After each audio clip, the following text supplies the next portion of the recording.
Merci à tous pour votre présence aujourd'hui. Je me présente rapidement, moi je suis Théophile Kayser, je suis chargé de développement commercial chez 3A et je vais jouer le rôle un peu aujourd'hui de maître de cérémonie pour introduire les différentes tables rondes et les différentes interventions qui vont avoir lieu. On va tâcher de respecter le timing et je vais tâcher de respecter le timing toute la journée, donc sans plus attendre, je vous propose d'introduire la première table ronde du jour, qu'on a intitulée « La plateformisation des services financiers et de l'assurance ». Aujourd'hui, la transformation digitale des services financiers et assurantiels est un mouvement incontournable et la plateformisation en est un moteur clé. Et nous avons donc réuni un panel d'experts aujourd'hui pour nous éclairer sur cette tendance, sur ces opportunités, sur les différents défis qui peuvent intervenir. Et donc dans ce cadre, je suis très heureux d'accueillir sur scène Léonard Cox, cofondateur et directeur général de TidyUp Technologies. Bonjour Léonard. On va vous apporter, Joséphine va vous apporter le micro. Je vais inviter aussi Jacques-Yves Merel, responsable solutions techniques chez Active Asset Allocation. Je t'en prie, Jacques-Yves. Bonjour, Jacques-Yves. J'accueille également Michel Andignac, directeur général de la Carac. Bonjour, Michel. Ouais, je vous invite à vous asseoir directement. Et cette table ronde sera animée par Nicolas Salou. Bonjour, Nicolas. Nicolas est senior manager chez EY, spécialisé dans la gestion de patrimoine et d'actifs. Bonjour, Nicolas. Je vous laisse vous installer. Et bonne table ronde, merci. Bonjour et merci d'être venu. On va commencer sur la partie plateformisation déjà par faire une première question de qu'est-ce que la plateformisation. La plateformisation, vous la connaissez forcément via Amazon, via Uber, qui ont été les premiers justement à développer des systèmes d'écosystèmes numériques qui relient du coup directement les consommateurs avec les produits qui peuvent être proposés par l'entreprise ou ses partenaires. Ça s'est ensuite un peu développé sur la partie banque. On parlait tout à l'heure justement des exemples d'open banking où on peut consulter les comptes de différentes banques chez les autres. Ça s'est aussi également pas mal développé. Ça permet aussi d'offrir d'autres services que de la banque directement sur ses comptes. Et récemment, le secteur de l'assurance, qui est toujours un peu observateur avant de se lancer sur le sujet, commence vraiment à développer la plateformisation. Plus lentement, c'est un peu un constat qu'on fait régulièrement avec l'assurance, mais on voit aussi qu'il y a une certaine accélération parce qu'on voit tous les intérêts que peut avoir, et on détaillera tout ça plus tard. Et avec l'objectif, bien sûr, justement, de partager avec les InsurTech, de développer les services pour les clients et pour les partenaires. Donc dans les enjeux dans le domaine de l'assurance, c'est la complexité réglementaire. Il faut réussir à être capable justement de répondre aux besoins réglementaires tout en ne complexifiant pas trop non plus la chaîne de valeur. Développer les interactions clients, la complexité des produits qui est de plus en plus complexe justement et qu'il faut réussir à expliquer aux clients. Une résistance au changement quand même qui est assez présente de par justement le fait que l'assurance est un domaine qui est sur du long terme et donc qui nécessite des changements qui peuvent prendre du temps. Donc voilà, et plein d'autres fonctions, on en discutera probablement tout à l'heure sur ce sujet-là. Donc voilà, ça évolue lentement, mais sûrement, on va dire.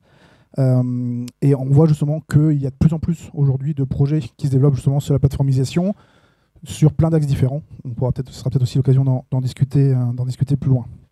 Et donc, si on revient sur qu'est-ce que la plateformisation, à proprement parler, dans les services financiers et l'assurance, le principe, c'est justement de pouvoir réorganiser le modèle de l'entreprise via l'ouverture de la chaîne de valeur. C'est proposer des services qui sont soit proposés aujourd'hui dans l'entreprise, soit qui ont un sens à être proposés par d'autres partenaires dans un écosystème du coup technologique mis à disposition de l'ensemble des acteurs de l'assurance, les clients bien évidemment en priorité, mais aussi les partenaires et les partenaires commerciaux ou autres partenaires.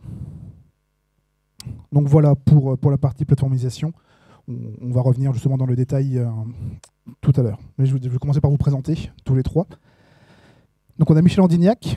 Bonjour Michel, directeur général de la Carac. Donc vous êtes directeur général de la Carac depuis maintenant 2 ans.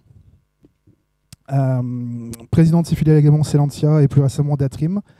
Donc vous avez été votre carrière en 87. Vous avez occupé plusieurs postes de direction au sein de groupes d'assurance français et européens. Vous avez une grande expérience de ce secteur et de son évolution. La Carac, c'est une mutuelle centenaire, un acteur de référence sur le marché de l'épargne. fêter son centenaire cette année. Bon anniversaire. Ça a été créé dans une logique affinitaire avec le lien sur le règlement des combattants, mais ouverte depuis maintenant la fin des années 90. Donc vous proposez des solutions d'épargne, de retraite, et vous êtes reconnu pour la performance de votre gestion d'actifs. Voilà, donc depuis que vous êtes arrivé, la Carac a amorcé une transformation et une forte accélération justement de son développement, donc avec notamment l'acquisition en 2023 de Selentia, et plus récemment de la société de gestion de portefeuille Atrim, qui est un acteur de référence dans l'hospitality.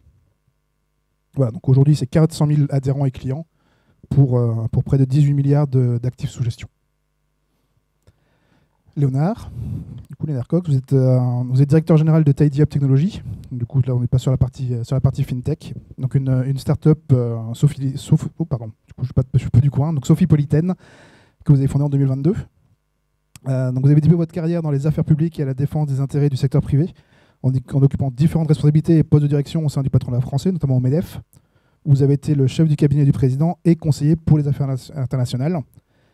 Et ensuite, vous avez embrassé une carrière dans les nouvelles technologies il y a maintenant 7 ans. TidyUp, c'est un éditeur de logiciels et une société de services dans l'IA, l'infrastructure, le cloud et le conseil en IT. Et vous avez notamment développé une solution de gestion de l'information en entreprise afin, grâce à l'intelligence artificielle, d'automatiser le classement et la recherche des documents. Donc, sa solution vise également à valoriser le patrimoine documentaire des organisations pour assurer la gestion de la connaissance. Et donc Jacques-Yves Merel, donc directeur des solutions digitales d'Active Asset Allocation. Donc, vous êtes arrivé il y a 12 ans chez AAA, donc quasiment à ses débuts. Vous avez dirigé l'équipe d'opération pendant 10 ans avant de prendre en charge la coordination des projets digitaux de l'entreprise. Vous êtes maintenant spécialisé dans le digital. Vous accompagnez les clients, donc du coup assureurs, asset managers, distributeurs, dans la mise en place de solutions innovantes. Voilà. Et donc alors Active Asset Management, que je vais présenter rapidement, parce que du coup je pense que tout le monde doit connaître ici.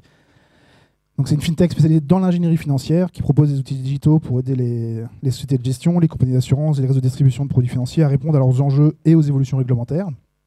Donc via le pôle d'ingénierie financière, donc vous concevez des solutions d'investissement quantitatives sur mesure et vous accompagnez les clients pour leur mandat dédié, donc gestion pilotée ou allocation de fonds ouverts. Et dans ce cas, vous êtes à 22 milliards d'encours d'euros conseillés. Et vous avez aussi la plateforme Digital Cloud, donc Coanda, qui est un écosystème de l'épargne innovant qui améliore le processus opérationnel des assureurs, les sociétés de gestion et distributeurs. Et on aura l'occasion de revenir plus tard, parce que justement, ça fait partie d'une logique de plateformisation. Donc voilà.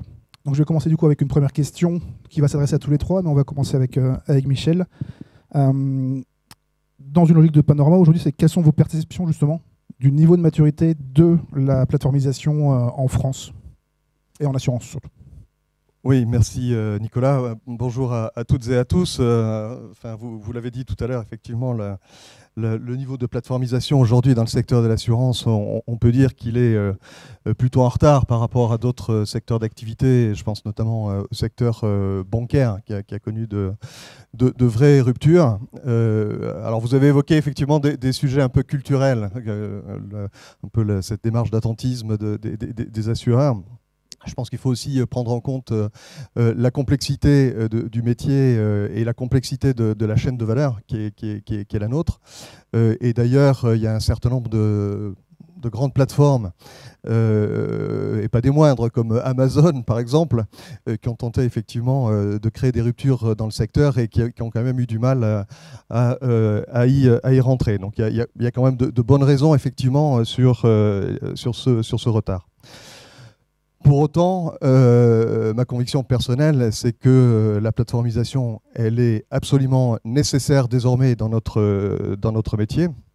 Et c'est un vrai, je dirais, enjeu stratégique pour notre métier. Et j'y vois, je dirais, 3 raisons principales. Tout d'abord, du point de vue de l'offre. On a besoin effectivement que nos offres, nos produits, nos services soient plus accessibles, mais aussi qui puissent s'intégrer dans des écosystèmes qui soient plus larges et qui permettent effectivement d'élargir notre base de prospects et aussi faire des économies d'échelle. En matière d'expérience client, on voit bien effectivement qu'on a besoin de répondre à la nécessité d'apporter des solutions plus personnalisées, plus ciblées, et en prenant en compte, en tirant profit, je dirais, de la data, de l'intelligence artificielle, des nouvelles technologies. Et puis enfin, en matière d'innovation, en tant qu'assureur, nous avons vraiment besoin d'intégrer dans notre chaîne de valeur des savoir-faire, des expertises que nous ne sommes pas capables de mettre en place par nous-mêmes, parce que nous n'avons pas effectivement les profils qui vont bien. Et ça, dans un univers qui se transforme très rapidement. C'est-à-dire qu'il y a des choses qu'on pourrait faire avec le temps, mais si on veut aller vite, effectivement, on a tout intérêt à s'ouvrir et aller vers des entités dont c'est le métier, qui sont agiles, innovantes et qui nous permettent donc d'accélérer. Maintenant, effectivement, on est en retard, mais ce que j'observe quand même depuis 5 ans, c'est qu'il y a une vraie accélération dans ce mouvement de transformisation de l'assurance qui s'intensifie véritablement. Et pour preuve, c'est le nombre qui foisonne désormais de fintech, d'assurtech qui viennent s'intégrer tous les jours dans les chaînes de valeur des compagnies d'assurance. Avec, je pense, des disparités assez fortes d'un acteur à un autre, qui tiennent à la maturité des systèmes d'information, leur niveau d'urbanisation, leur niveau de digitalisation, leur niveau d'apéisation, le niveau de captation aussi de la data, parce qu'évidemment la data est un élément majeur dans ce domaine. Et je dirais que par rapport à ce constat, ce ne sont pas forcément les plus gros acteurs du marché qui sont les plus en avance. Au contraire, je pense que les structures plus petites, qui sont moins, je dirais, loquées par des systèmes, des legacy systems lourds, ont la capacité effectivement d'aller beaucoup plus vite dans ce domaine. Voilà, donc vous l'aurez compris, effectivement, la mutation dans le secteur de l'assurance, certes, il est un petit peu en retard, mais il est en train de s'accélérer de façon très, très forte. Et en tout cas, il offre des perspectives extrêmement prometteuses pour tous les acteurs de la tech notamment. Très bien, merci. Alors du coup, je vais passer la parole du coup, alors, plus côté FinTech avec Jackie justement sur... quelle est votre perception justement du niveau de maturité? Merci, bonjour à tous. Pour compléter ce que disait Michel, c'est vrai qu'on on rejoint vos observations de manière générale sur une accélération. Peut-être en facteur explicatif, moi je vois en tout cas depuis notre point de vue, c'est l'accélération aussi des réglementations auxquelles vous avez affaire dans le temps. Vous sortez à peine la tête de Value for Money, de MiFID, que vous avez à vous adapter à l'industrie verte.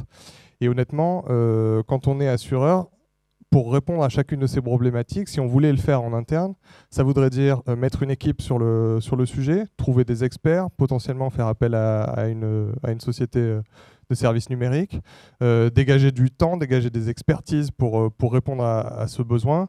Et une fois que le projet aura été développé, que vous aurez créé votre outil qui aura répondu à ça, il va falloir le maintenir dans le temps. Sauf que les équipes, elles auront peut-être, celles qui auront été sur place, elles auront peut-être changé d'équipe. Vous ne trouverez plus l'expert qui avait créé le produit à l'époque, versus faire appel à des services dont c'est la spécialité, des plateformes, où vous avez au final qu'à prendre une licence à un moment qui vous permet de fournir un service précis, qui est co-construit, généralement, on y reviendra. Et c'est vrai que quand on fait une plateforme, on la fait évoluer, on garde les compétences en interne. Il y a aussi une question de temps. Il suffit au final d'onboarder un client pour répondre à une problématique précise. Il y a une question de coût aussi, parce que vous mutualisez les coûts versus mener le projet en interne et faire votre développement juste pour vous. Vous partagez les serveurs, vous partagez les bases de données, vous partagez beaucoup de choses. Et voilà, c'est vraiment une évolution organique d'un produit qui vit dans le temps et qui est toujours à jour réglementairement versus le faire en interne. Très bien. Et du coup, même question pour vous, Léonard.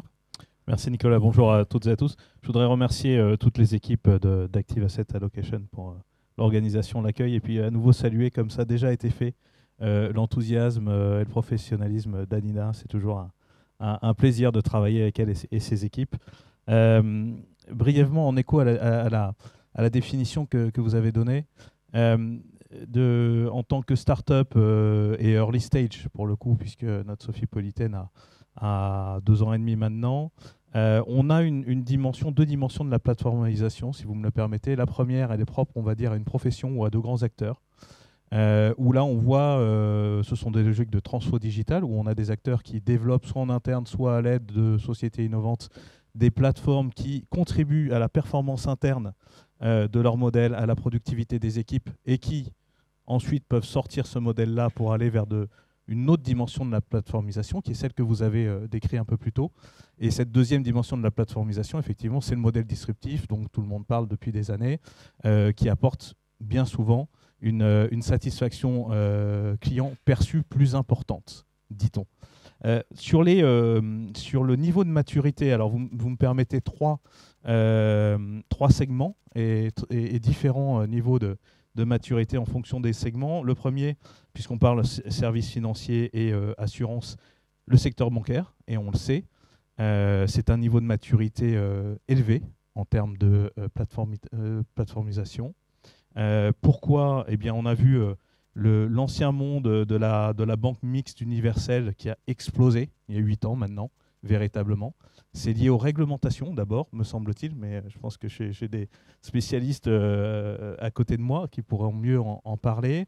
Puis une ouverture des grands acteurs historiques côté secteur bancaire.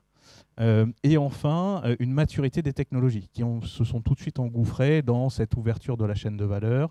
Et on est arrivé à ce monde de l'open banking. Et c'est là où, effectivement, selon les études, on a beaucoup plus de satisfaction client, de facilité d'usage. Et c'est la dimension expérience utilisateur, expérience client qui ressort véritablement à chaque fois.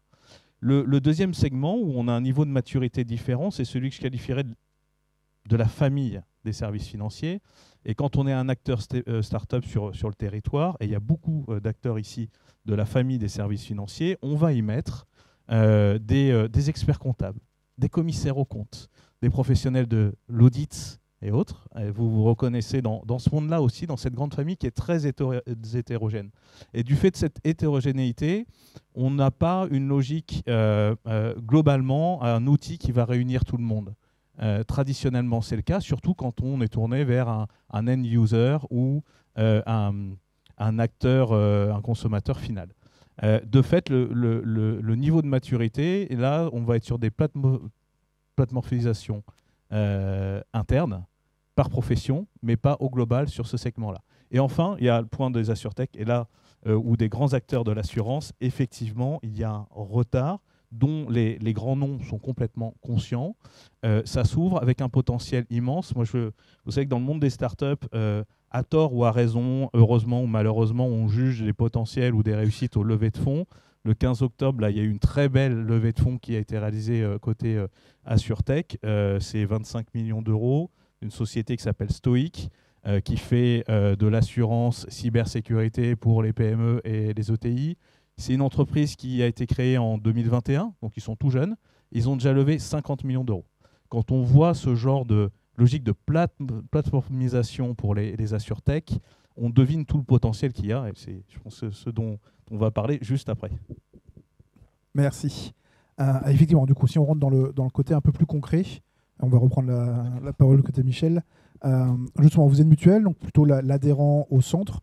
Aujourd'hui, qu'est-ce que ça a permis d'améliorer la plateformisation vis-à-vis justement de ces adhérents ? Disons qu'il y a plusieurs strates au sujet que vous évoquez. La première strate, qui est, je dirais, l'incontournable, c'est d'abord des parcours qui sont progressivement totalement digitalisé de bout en bout pour nos adhérents. Et donc ça permet évidemment l'accessibilité à tout moment, une rapidité de traitement. Des parcours qui sont par ailleurs construits dans une logique d'omnicanalité et d'interopérabilité, hein, de façon effectivement à laisser le libre choix à la carte à nos adhérents de passer ou bien par un conseiller physique, ou bien par une plateforme téléphonique, ou bien de rester sur une logique full web, donc en self-care. À côté de ça, donc ça, je dirais, c'est un peu le basique, la base qui est nécessaire et sur laquelle nous sommes en train de travailler. On a fait beaucoup d'avancées dans le sujet. On n'y est pas encore totalement. L'étape qui suit, mais qu'on traite aussi en parallèle, eh bien, c'est de rajouter dans la chaîne de valeur des briques de services externes qui sont portées donc par des insurtech ou des fintech, et donc que l'on intègre à la fois dans les parcours pour nos adhérents, mais aussi dans les parcours, dans les OAV, dans les outils d'aide à la vente de nos conseillers. Ce sont par exemple des simulateurs retraite, des simulateurs financiers, des bilans patrimoniaux, des services à la personne, ou encore des sujets plus pointus, comme par exemple le traitement des clauses bénéficiaires. C'est un point qui est très important dans le métier de l'assurance vie. Et finalement, c'est tout cet écosystème, si vous voulez, à la fois les briques internes que l'on digitalise totalement et que l'on ouvre grâce aux apéisations, et les briques tech que nous rajoutons, que nous mettons à disposition à la fois de nos adhérents et de nos réseaux, comme je l'indiquais, mais aussi de distributeurs externes, de partenariats de distribution que nous construisons. C'est un petit peu, si vous voulez, le réseau de neurones. C'est-à-dire que l'assurance est déjà un ensemble de neurones qui doivent communiquer entre eux, que l'on va nourrir de neurones externes, AssureTech, FinTech, lesquels restent en architecture ouverte pour effectivement avoir l'effet qui était évoqué par Jacques-Yves, c'est-à-dire les économies d'échelle, de ne pas reconstruire des choses uniquement pour soi-même. Et dans cette ouverture, on a déjà lancé un certain nombre d'initiatives où la Carac est une plateforme mise à disposition d'un certain nombre de distributeurs mutualistes, de banques, hein, qui vont effectivement piocher effectivement ce qui leur est nécessaire au plan assurantiel pour des segments de clients. On adresse des personnes protégées, on va adresser les combattants avec un produit qui est très spécifique à notre domaine, les agents du secteur public. Donc vous voyez, effectivement, ensuite on peut élargir le spectre de distribution. Et pour aller peut-être un cran plus loin, effectivement, sur un exemple, et peut-être que Jacques-Yves reviendra dessus, qui est le travail collaboratif que l'on mène avec Active Asset Allocation. Nous proposons effectivement à nos adhérents, dans leurs différents parcours, la possibilité de construire, de modeler leur propre allocation d'actifs dans leur contrat d'assurance vie, avec des simulateurs, des calculateurs puissants qui vont croiser les horizons de temps, les notions de risque, les notions de durabilité, hein, et donc c'est l'adhérent lui-même qui va construire son propre portefeuille. Et ce propre portefeuille, il sera individualisé et il pourra en suivre lui-même la performance grâce effectivement à toute la machinerie, toute la data qu'Active Asset Allocation a récupéré au fil de temps et qu'elle entretient au fil de l'eau. Voilà un exemple. Très bien, merci. Et bah, du coup, ça permet de faire le lien, parce que cette firme, on voit un premier niveau de ce que justement AAA peut proposer pour la Carac. Et donc du coup, quels sont les services que vous proposez justement dans une logique de plateformisation côté AAA? Alors la plateforme qu'on a appelée Quanda, c'est vraiment l'aboutissement de la logique de ce qu'on venait d'évoquer, c'est-à-dire le fait d'exposer des services que plusieurs entités comme la Carac peuvent utiliser. Donc Wanda, techniquement, en fait, c'est vraiment un ensemble de modules, un petit peu comme tu le disais, des neurones, qu'on va permettre d'exposer par API à d'autres services qui vont pouvoir communiquer entre eux. Donc ça va ouvrir en fait tout un univers de possibles à un assureur, mais aussi à des sociétés de gestion, des distributeurs, pour venir intégrer des choses vraiment sur toute leur chaîne en fait, de production, pour faciliter des workflows, pour générer des documents réglementaires avec la même data selon une source en fait, qui aura été unifiée. Et puis on essaye aussi beaucoup de mettre en place des standards évidemment pour faire communiquer tout ça. Pour revenir sur l'exemple très, très concret de la Carac et comment est-ce qu'on on collabore avec les grands comme la Carac, en fait, on va vraiment venir écouter les besoins. C'est-à-dire qu'on va pas venir dans une stratégie push où on va inventer quelque chose et on va voir si ça marche. On va s'asseoir tous autour de la table et on va écouter quels sont en fait vos problèmes au quotidien, qu'est-ce qui prend le plus de temps aux équipes. Et puis on va faire des maquettes, on va imaginer avec l'équipe data comment est-ce qu'on va structurer la base de données pour répondre à ça. On va potentiellement faire appel à des experts de certains domaines pour l'ESG, pour du juridique s'il faut s'adapter à certaines réglementations. Et puis une fois qu'on vous a présenté le projet, que vous l'avez un petit peu ajusté, je pense notamment à tes équipes qui sont très actives là-dessus, c'est parti. On développe de manière très agile donc le projet et il devient en fait une brique supplémentaire qui est disponible dans tout cet écosystème.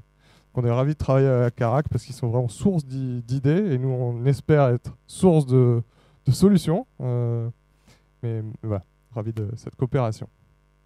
Très bien. Et du coup, Léonard, Tedia, vous avez aussi justement des solutions que vous proposez aux assureurs. Vous, quelle est votre vision et concrètement, qu'est-ce que vous retenez de ce que vous pouvez faire avec les assureurs? Alors effectivement, c'est quasiment la minute promotionnelle et j'ai pas ma boîte à jingle. Mais nous, notre métier, il est de donner accès à la connaissance d'une organisation en valorisant le patrimoine documentaire et de permettre de retrouver de façon très efficiente la bonne information. À la fin de la journée, vous gagnez en temps et vous vous concentrez sur votre vrai métier. Dit dans un contexte plateforme proposée au secteur assurantiel, nous, notre cœur de cible, ce sont des PME, traditionnellement, ce qui veut dire que nous sommes déployés chez des courtiers en assurance et que vis-à-vis d'acteurs historiques de taille plus grande, nous sommes dans le flux de longues discussions, et c'est un retour de terrain que je vous fais, et absolument pas pour vous décrire l'approche, de longues discussions liées à des enjeux que nous devons respecter pour de grands acteurs dans le domaine assurantiel, avec ces grandes maisons qui commencent à s'ouvrir à certains acteurs, et c'est vraiment une tendance, mais avec une logique on n'est pas encore en phase d'accélération pour faciliter les discussions. Donc concrètement, qu'est-ce qu'on amène à des acteurs du domaine assurantiel? D'abord l'automatisation des processus, mais on a des gens qui font ça très très bien déjà, mais en tout cas notre objet c'est de connecter le patrimoine documentaire et donc de valoriser tous les contenus qui sont dans les emails, les CRM, tous les outils de gestion qui comportent du savoir et de la connaissance au sein d'un assureur, et donc d'améliorer sa productivité. Naturellement, ça entraîne une réduction des coûts et plus d'agilité opérationnelle, surtout quand on est dans une logique de réseau, ce qui est le cas autour de cette table. Une des dimensions que l'on pousse vraiment, et ça c'est notre rôle en termes de plateforme ou de cross-plateforme, puisque nous sommes une cross-plateforme, c'est d'amener les différents acteurs d'une famille à travailler ensemble, et c'est ce que nous poussons actuellement avec quelque chose que nous avons en test, un projet en test sur le marché, qui est celui de la data room. Tout le monde y a accès, ou son usage, chez WEG vous l'utilisez énormément, nos amis assureurs l'utilisent, et c'est un modèle de data room, il y en a plein sur le marché. Ce sont des boîtes, puis il y a des gens qui mettent des documents dedans, et on essaye de vérifier un jour ou l'autre si c'est complet, pas complet, et on relance ces gens. La data room intelligente n'existe pas.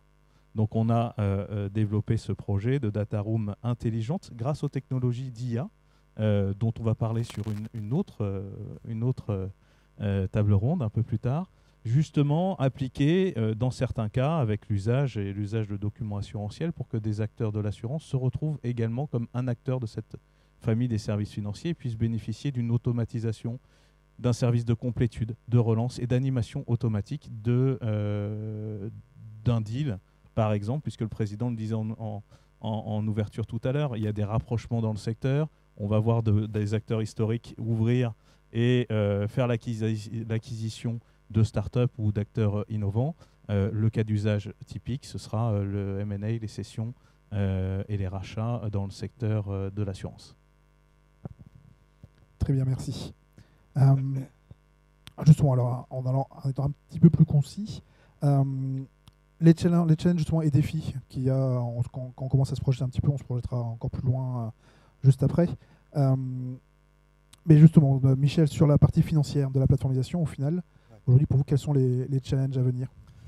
Pour moi, il y a trois défis majeurs. Un premier défi qui est réglementaire, tous les sujets de cybersécurité, tous les sujets de protection de la donnée, tous les sujets de devoir de conseil. Voilà, ce sont des thèmes effectivement qui ressortent de façon extrêmement forte.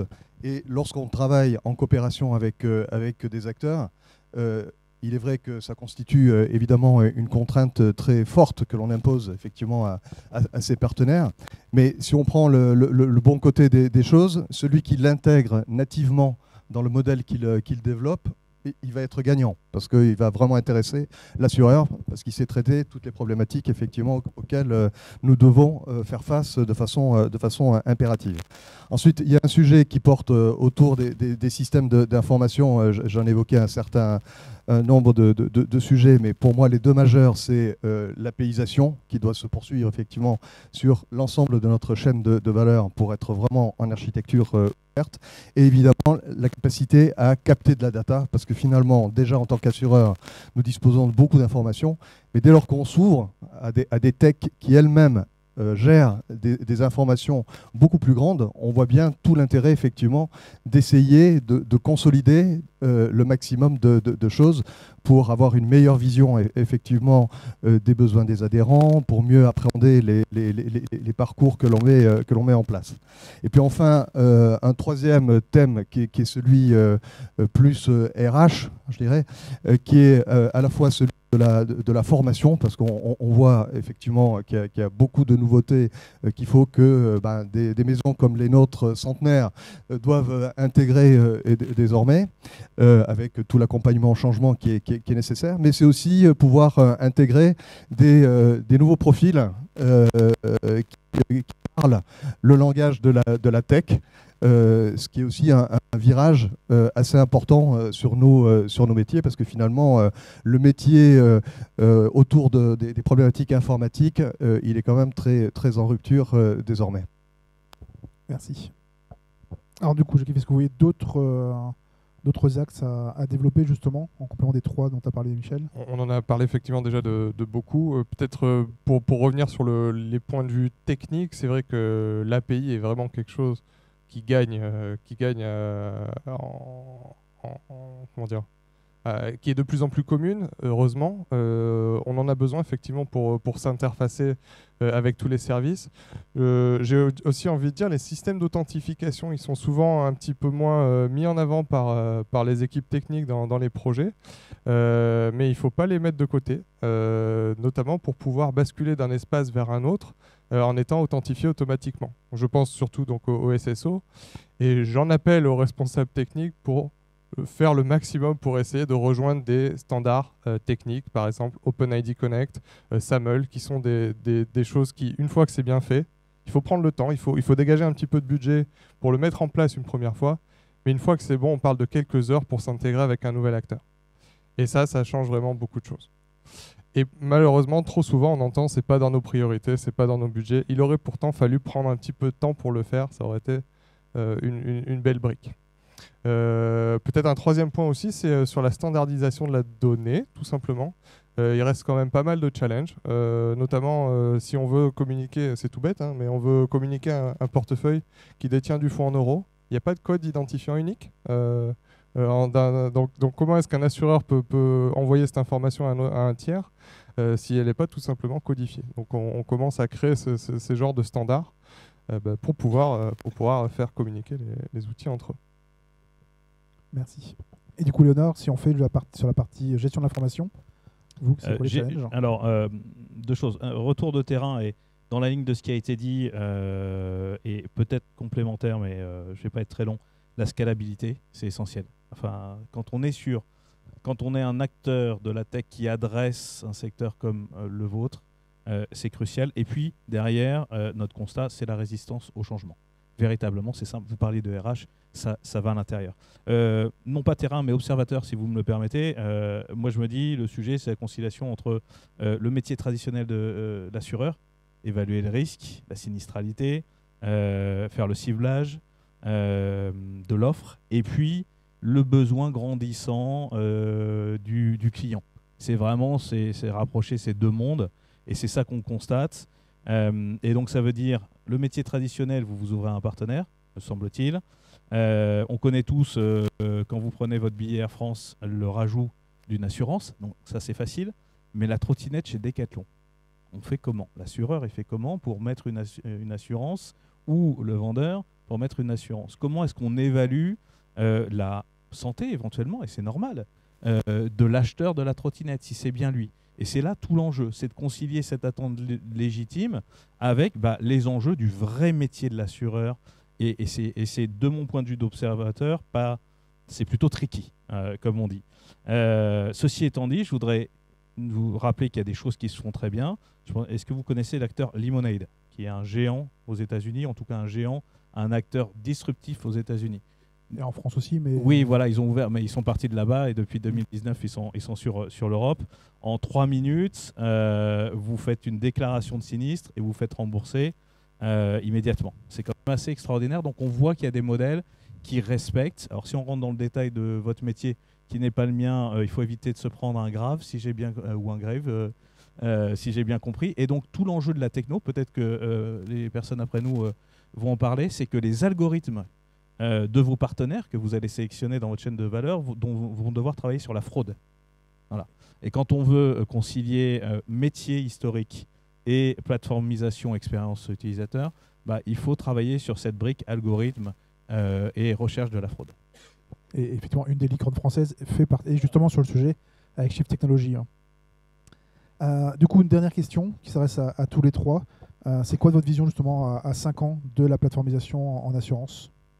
Alors moi, je vais vous exprimer quelques convictions personnelles. Je pense effectivement que dans les prochaines années, on va assister à une forte croissance des assurtech et des fintech dans la chaîne de valeur. Le processus a commencé, mais il va se poursuivre. On voit qu'il y a plein de sujets qui sont à traiter sur une chaîne de valeur qui finalement est très large sur nos métiers. Et l'intelligence artificielle rajoute, je dirais, une strate supplémentaire d'ouverture de nouveaux sujets. Je dirais le territoire de jeu, il est absolument gigantesque en réalité. Donc ça, c'est la première tendance effectivement que je vois. La deuxième tendance, alors elle n'est pas forcément partagée par tous les acteurs du marché, mais c'est le fait qu'on va aller dans une logique de service partagé. Jusqu'à présent, l'assureur, il aimait bien être propriétaire de l'ensemble des briques de sa chaîne de valeur et qu'on construise les choses rien que pour lui. Je pense qu'en faisant ça, on bloque le système, on le réduit et on l'empêche effectivement de grandir. Donc je pense qu'il y a un certain nombre de domaines, on a évoqué sur l'aspect financier par exemple, mais vous évoquez aussi le sujet de la fraude. Alors ce n'est pas mon métier d'aujourd'hui, mais je l'ai bien connu dans une vie antérieure. On partage de la data sur l'ensemble du marché parce que c'est dans l'intérêt commun. Et finalement, l'assureur, son métier, il va évoluer dans un rôle d'orchestrateur de morceaux de sa chaîne de valeur. Avec toujours son métier de gestion du capital, qui reste quand même quelque chose de très important. Je vous rappelle que pour monter une compagnie d'assurance, il faut avoir beaucoup de fonds propres. Hein. Donc on a effectivement cette contrainte-là. Mais voilà, dans l'exercice de notre métier, dans la façon de nous développer, on va plus être dans un rôle d'orchestration de différents acteurs qui contribueront à pousser le développement. Très bien, merci. Rapidement, pour moi, ça va être clairement une poursuite de l'accélération de la coopération entre les grands acteurs et les plus petits et plus agiles, bien sûr. Et peut-être un deuxième point, c'est aussi que même s'il y a beaucoup de bonne volonté, ne pas oublier que le régulateur est aussi en train de forcer ça. On a un paquet réglementaire qui arrive en 2025-2026 qui s'appelle FIDA, qui est en gros l'extension de ce qu'on a forcé côté bancaire pour ouvrir la data bancaire et à l'API. Ça va aussi toucher le monde de l'assurance très bientôt, c'est en préparation. Et du coup, ça va mécaniquement, effectivement, accélérer les choses, en plus de la bonne volonté des différents acteurs. Merci. Je vais ouvrir des portes ouvertes. On a d'un côté le rapport sinistre à prime, et puis de l'autre, on a changement climatique, IA, digitalisation accrue. Et pour l'assureur, de mon point de vue, ça peut être complexe et coûteux, et on risque d'avoir des absences de couverture assurantielle. C'est grâce à cette plateformisation et à tout l'apport de sociétés comme celle de mon voisin qu'on peut faire en sorte que des assureurs viennent assurer l'inassurable tout en respectant leur métier et leur objectif initial. Pour y parvenir, très trivialement ou basiquement, collaboration accrue entre start-up et assureurs traditionnels. Deuxièmement, écosystème de plateformes qui s'ouvre, c'est le cas. Et tu le disais très bien, le régulateur pousse. Et enfin, on sait, comme souvent, c'est le marché qui drive. Et donc les attentes des clients vont amener à une ouverture et à offrir la possibilité de saisir les opportunités. Très bien. Merci à tous les trois. Ça fait une belle conclusion.